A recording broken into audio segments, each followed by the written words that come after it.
चोरी बताओ जी में आज हम सुनेंगे भगवान बुद्ध और उनके एक शिष्य की कहानी जिनका नाम था चक्षुपाल। एक बार भगवान बुद्ध जेतवन बिहार में रह रहे थे। भिक्षु चक्षुपाल भगवान से मिलने के लिए आए थे।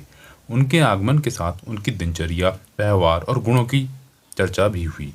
भिक्षु चक्षुपाल अंधे थे। एक दिन बिहार के कुछ भिक्षुओं ने कुछ मरे हुए कीड़ों को चक्षुपाल की कुटी के बाहर पाया और उन्होंने चक्षुपाल की निंदा करनी शुरू कर दी कि उन्होंने इन जीवित प्राणियों की हत्या की।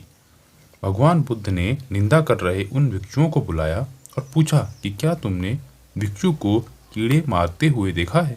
उन्होंने उत्तर दिया, नहीं। इस पर भगवान बुद्ध ने उन साधकों से कहा कि जैसे तुमने उन्हें कीड़ों को मारते हुए नहीं देखा, वैसे ही चक्षुपाल ने भी उन्हें मरते हुए नहीं देखा और उन्होंने कीड़ों को जानबूझकर नहीं मारा है, इसलिए उनकी भर्त्सना करना उचित नहीं है। भिक्षुओं ने इसके बाद पूछा कि चक्षुपाल अंधे क्यों हैं? उन्होंने इस जन्म में और अथवा पिछले जन्म में क्या पाप किए हैं? भगवान बुद्ध ने चक्षुपाल के बारे में कहा कि वे पूर्व जन्म में एक चिकित्सक थे। एक अंधी स्त्री ने उनसे वादा किया था कि यदि वे उसकी आंखें ठीक कर देंगे तो वह और उसका परिवार उनके दास बन जाएंगे।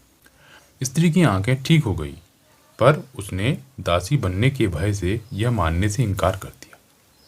चिकित्सक को तो पता था कि उस स्त्री की आंखें ठीक हो गई हैं, वह झूठ बोल रही है।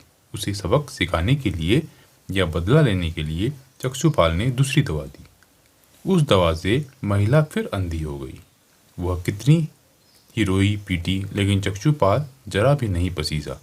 इस पाप के फलस्वरूप अगले जन्म में चिकित्सक को अंधा बनना पड़ा। तो चक्षुपाल के जो ये इस जन्म में अंधे हुए हैं, वो पिछले जन्म के उनके कर्म हैं। इसलिए हमें हमेशा अपने कर्म अच्छे रखने चाहिए, अच्छे कार्य करने चाहिए। तो अगर वीडियो अच्छी लगती है तो लाइक, शेयर और सब्सक्राइब कीजिएगा। फिर मिलते हैं नई वीडियो में नई कहानी के साथ। तब तक के लिए गुड बाय।